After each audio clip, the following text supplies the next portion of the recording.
أهلا بيكو، ده بودكاست نقطة نور، معاكم نرمين كامل. دايما بفكر في كم الحاجات اللي كان ممكن أعملها لو ما كنتش خايفة. الخوف هو الحاجة اللي دايما بتوقفني وبتمنعني أوصل للحاجات اللي أنا عايزاها. لكن في رحلة التغيير اللي قررت أبدأها في عيد ميلادي اللي فات، قررت إني ما خافش. قررت إني هعمل حاجات جديدة عليا واخرج من الكومفورت زون بتاعتي، والنتيجة إني يمكن في 3 شهور عشت تجارب وعملت حاجات ما عملتهاش في سنين. فحسيت كده إن يمكن أنا اللي كنت بمنع نفسي، والخوف كان مجرد أسلوب حماية عقلي الباطن بيستعمله علشان يحافظ عليا وعلى مشاعري ويحميني من أي ألم أنا ممكن أتعرض له وأنا بره المكان الآمن اللي أنا كنت فيه. وافتكرت فيلم وثائقي حلو قوي اسمه فيش بيبل. كان في الفيلم واحدة اسمها كيمي ويرنر، وهي بطلة في الصيد بالرمح، وكانت عايشة في جزيرة منعزلة كده، وكان مصدر الأكل بالنسبة لهم هو الصيد، واللي كانت بتعمله عن طريق الغطس الحر. كانت كيمي بتقول إن كل حاجة جواها اتغيرت في يوم ما كانت بتصطاد سمكة وكانت هتاخدها البيت للعشاء، وفجأة جه قرش وهجم عليها وحاول يسحب منها السمكة، لكن هي بشكل لا إرادي بدأت تحارب القرش على السمكة دي، وهي بتقوله في عقلها روح دور على عشاك في حتة تانية، انت مش هتاخد السمكة دي النهاردة. وفي اللحظة دي القرش فعلا سابها ومشي. والموقف ده علمها ان الثقة والشجاعة اللي هي أظهرتها وهي بتتمسك بحاجة هي عايزاها بينت للقرش نوع الكائن اللي هو بيواجهه. في اللحظة دي هي حست ان هي أقوى من القرش. والفيلم ده موجود كامل على اليوتيوب لو حد حابب يتفرج عليه، فيلم جميل جدا وممتع. المهم الحكاية اللي حكيتها كيمي دي خلتني أسأل، هو لما الخوف بيتغلب علينا ايه نوع الطاقة اللي بتملانا وبتبدأ تحدد احنا مين؟ هل بنتمسك وندافع عن اللي احنا عايزينه وبنهجم على الخوف ونقوله لأ، الحاجة دي بتاعتي ومش هتقدر تمنعني عنها؟ ولا بناخد جنب ونسيب الخوف يسرق أحسن ما فينا ومنكملش سعي ورا أحلامنا؟ كل الناس بتحس بالخوف، ده أصلا جزء من كونك عايش، هو إنك تكون بتخاف كل يوم.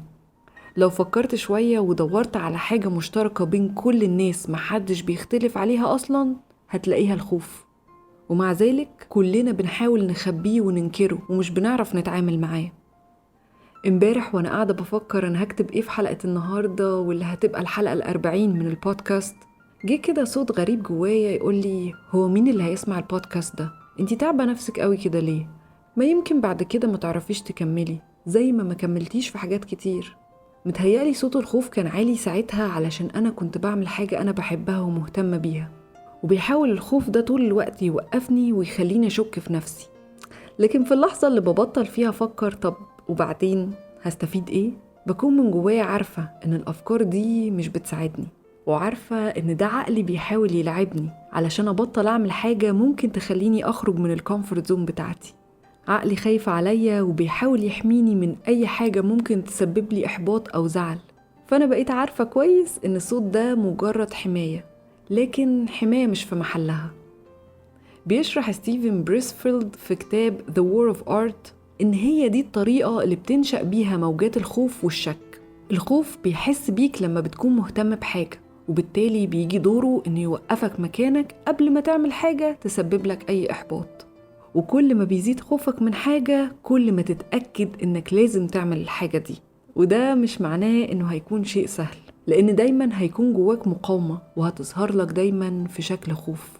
والمقاومة دي هي اللي كلنا بنعدي بيها وإحنا بنسعى وراء أي حاجة ممكن يكون الطريق ليها صعب أو متعب. وسواء كنت بتصطاد سمكة علشان تتعشى بيها، أو بتحاول تعمل حلقة بودكاست وتنشرها للناس فيبدأوا يحكموا عليك وتبقى خايف إنهم يمكن ما يحبوش اللي بتقدمه، ففي الآخر الخوف هو الشيء الأساسي اللي دايما موجود. وساعات بيكسب هو ويقدر يوقفك، وساعات تانية انت اللي بتقفله وتقوله لأ مش النهاردة، أنا النهاردة أقوى منك وهكمل. الحقيقة اللي كلنا لازم نكون متأكدين منها إن حتى أنجح الناس، الرياضيين أو السياسيين أو حتى أشهر الفنانين، كلهم بيعدي عليهم لحظات خوف وشك، لكن الفرق هو الطريقة اللي هم بيتعاملوا بيها مع الخوف وإزاي بيستخدموا الخوف لصالحهم. الناس اللي احنا بنقول عليهم شجعان دول مش الناس اللي ما بتخافش من حاجة، لكن هما الناس اللي قدروا يصاحبوا خوفهم. الشخص الشجاع هو مجرد شخص خايف زيه وزيك، لكن مع ذلك كمل وموقفش. وده بالظبط اللي قاله نيلسون مانديلا، إنه تعلم إن الشجاعة ما كانتش غياب الخوف، لكن الانتصار عليه. هدفك الوحيد في التعامل مع الخوف هو إنك تعرف تصاحبه بدل ما تخليه عدوك وتحاول تقضي عليه. وده بالظبط اللي عملته كيمي لما واجهت القرش وسحبت منه السمكة.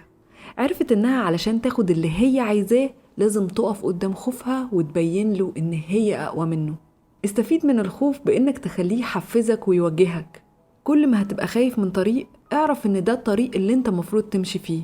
غير الطاقة اللي جواك وخلي عندك ثقة، وشوف الفرق هيبقى ازاي. شوف فعل واحد شجاع ممكن يخلي ثقتك في نفسك تزيد قد ايه.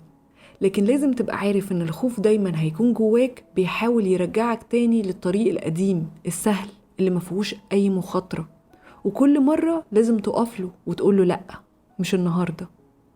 في كتاب When Things Fall Apart كتبت بيما شوردن إن الخوف هو رد الفعل الطبيعي لما بتقرب من الحقيقة.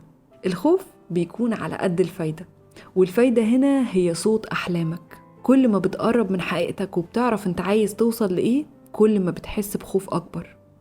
بيشرح آدم جرانت في كتاب أوريجينالز دراسة اتعملت في كلية هارفارد للأعمال، وفي الدراسة دي طلبت الأستاذة أليسون بروكس من طلابها إنهم يقدموا بريزنتيشن تكون مقنعة قدام لجنة تحكيم. وقبل ما يبدأ أي طالب من العرض لاحظت إن كلهم كانوا خايفين ومتوترين، وعلشان أستاذة بروكس تساعدهم على إنهم يتغلبوا على خوفهم من إنهم يتكلموا قدام جمهور، طلبت منهم عشوائياً إنهم يرددوا جملة من 2، يا إما يرددوا أنا هادي أو يرددوا أنا متحمس. والنتيجة كانت خطاباتهم أكثر إقناعاً بنسبة 17%، وأكثر ثقة بنسبة 15% من الطلاب اللي وصفوا نفسهم بالهدوء. مجرد إعادة صياغة الخوف على إنه حماس زود ثقتهم في نفسهم وخلاهم مقنعين أكتر. فالنقطة المهمة هنا هو إننا ندرك إن الخوف عاطفة قوية، وبدل ما نحاول نقمع مشاعرنا دي ونخبيها، فكل اللي مفروض نعمله إننا نصاحبها ونحولها لشعور مختلف لكن بنفس القوة. أو بمعنى تاني، إنك لما بتعيد صياغة الخوف على إنه حماس، فأنت بتدي لنفسك السيطرة، وبكده بتستفيد من الطاقة الرهيبة اللي الخوف بيحطها جواك وتترجمها لحاجة مفيدة. فدي أسهل حيلة نقدر نتحايل بيها على الخوف، إننا نبصله على إنه تحدي مش تهديد. وبدل ما طول الوقت بنحاول نروضه ونقضي عليه، نوجهه ونخليه يشتغل في صالحنا. وبمجرد ما بتقدر تتغلب على المقاومة وبتواجه الخوف، في المرة اللي وراها لما بيبدأ يظهر تاني مش هيكون له نفس القوة عليك، لأنك حولته من حمل جبل تقيل انت شايله على ظهرك لمجرد حصوة صغيرة في طريقك. اتعلم تراود خوفك مرة، وبعد كده هتقدر تحقق أي حاجة. مجرد انك تاخد خطوة واحدة لقدام، هيبقى أسهل بعد كده انك تاخد خطوة تانية وتالتة. لما هيبقى عندك ثقة انك تقدر تحقق اللي انت عايزه علشان انت تستحقه، الطاقة اللي هتظهر ساعتها هي طاقة الشجاعة.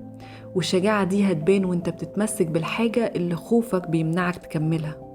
ودلوقتي خد دقيقة عزيزي المستمع وفكر، انت خايف من ايه؟ ايه الحاجة اللي بتمنعك انك تكمل؟ بس افتكر دايما ان انت المتحكم الوحيد في مصيرك. خطوة واحدة بره الكومفورت زون وانت ساعتها اللي هتكسب. انت صاحب القرار، فخلي خوفك صاحبك مش عدوك. ودلوقتي خليك الخواف اللي رغم خوفه كمل ووصل، وشوف ازاي الناس ساعتها هتقول عليك شجاع.